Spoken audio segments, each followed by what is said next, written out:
안녕하십니까. 오늘은 3월 4일 목요일입니다.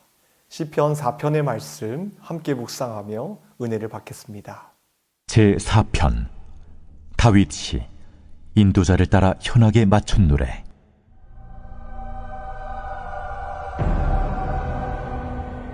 내 의의 하나님이여, 내가 부를 때 응답하소서. 곤란 중에 나를 너그럽게 하셨사오니 내게 은혜를 베푸사 나의 기도를 들으소서. 인생들아, 어느 때까지 나의 영광을 바꾸어 욕되게 하며 헛된 일을 좋아하고 거짓을 구하려는가? 여호와께서 자기를 위하여 경건한 자를 택하신 줄 너희가 알지어다.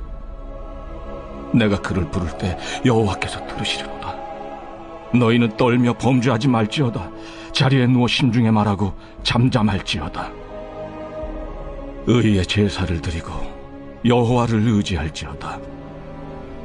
여러 사람의 말이 우리에게 선을 보일 자 누구냐 하오니, 여호와여, 주의 얼굴을 들어 우리에게 비추소서. 주께서 내 마음에 두신 기쁨은 그들의 곡식과 새 포도주가 풍성할 때보다 더하니이다. 내가 평안히 눕고 자기도 하리니 나를 안전히 살게 하시는 이는 오직 여호와이시니이다.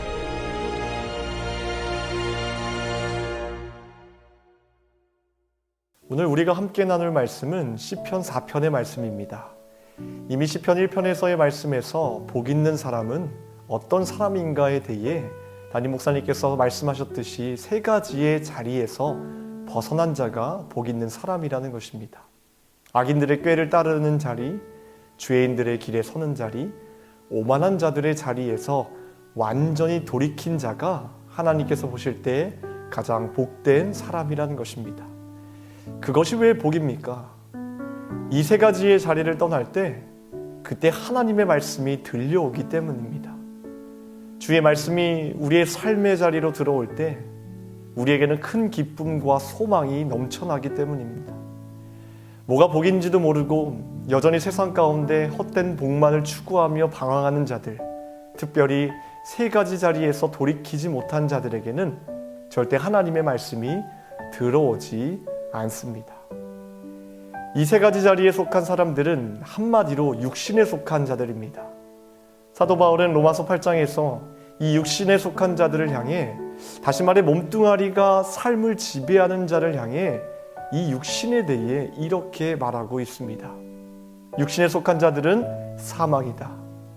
육신의 생각은 하나님과 원수가 된다. 육신에 있는 자들은 하나님을 기쁘시게 할 수 없느니라. 육신에 속한 자들에 대한 세 가지 결과에 대해서 분명하게 말하고 있습니다. 사망, 하나님과의 원수, 하나님을 기쁘시게 할 수 없다. 이유가 뭘까요? 육신이 삶을 지배하는 곳에 어찌 하나님의 말씀이 들어가겠습니까? 그러니 사망이고 하나님의 원수이며 하나님을 기쁘시게 할 수 없는 것입니다. 우리 성도님들은 육신이 아니라 하나님의 영이 삶을 지배하게 하셔서 매일매일 들려주시는 주님의 음성으로 삶을 살아가기를 축원합니다. 오늘 다윗의 시라고 쓰여있는 이 시편 4편의 말씀은 때때로 밤의 기도라는 제목이 붙습니다. 이것은 아마도 8절의 표현 때문인 것 같습니다.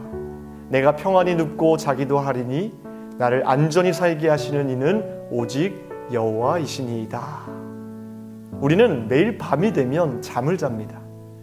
저는 참 감사하게도 머리만 대면 잠이 오는 스타일인데, 문제는 저랑 같이 자는 아들 하준이보다 먼저 잠들어서 아내한테 그리고 아들한테 늘 혼나곤 합니다. 그럼에도 머리만 대면 잔다는 것은 저에게 참 큰 축복이라고 생각합니다. 우리는 밤마다 잠을 자면서 사실 이런 생각은 하지 않습니다. 평안하게 잘 수 있게 도와주신 하나님께 감사하다는 생각입니다. 사실 잠을 잔다는 것에는 엄청난 믿음이 있다는 것을 말해주고 있습니다. 여러분들에게는 정말 큰 믿음이 있어요.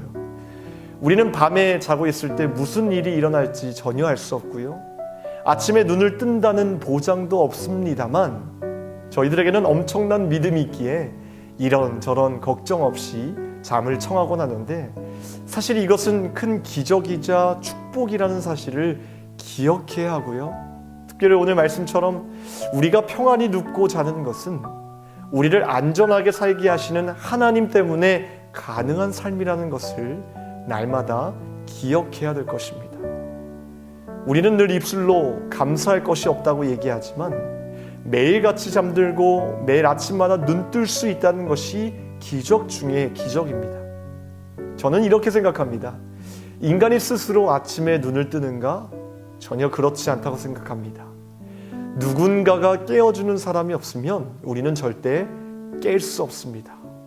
잠을 주시는 분도, 아침마다 우리의 어깨를 흔들어서 깨워주시는 분도 다 성실하신 하나님 때문이라는 사실을 꼭 기억합시다.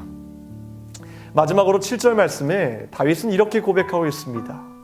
주께서 내 마음에 두신 기쁨은 그들의 곡식과 새 포도주가 풍성할 때보다 더하니이다. 물질적인 풍요와 또 세상이 말하는 그 어떤 기쁨보다 풍성한 기쁨은 오직 주께서 내 마음에 두신 기쁨임을 기억하시면서 오늘 하루도 그분의 임재 속에서 그분을 더 알아가고 그분을 더 닮아가고 그분을 더 사모하는 것 속에서 넘쳐나는 기쁨을 누리시는 저와 여러분이 되시기를 주님의 이름으로 축원합니다. 기도하겠습니다. 하나님, 우리를 육신에 속한 자가 아닌 영에 속한 자로 세워주심을 감사합니다. 우리를 평안히 자게 하시고 또 아침마다 깨워주시는 이는 오직 하나님이심을 기억하게 하셔서 늘 매일매일 주시는 그 기쁨과 감사로 하루하루를 살아갈 수 있도록 도와주시옵소서. 육신이 우리의 삶을 지배하는 것이 아니라 영이 우리의 삶을 지배하는 귀한 하나님의 삶이 될 수 있도록 주님 역사하여 주시옵소서. 오늘도 우리의 기도에 우리의 간구에 응답하여 주실 것을 믿습니다. 가장 좋은 것으로 응답하시되 우리의 길을 가장 선한 길로 인도하시는 하나님께 모든 것을 맡기며 나아갈 수 있도록 도와주시옵소서. 감사드리며 우리를 구원하신 예수 그리스도의 이름으로 기도하옵나이다. 아멘.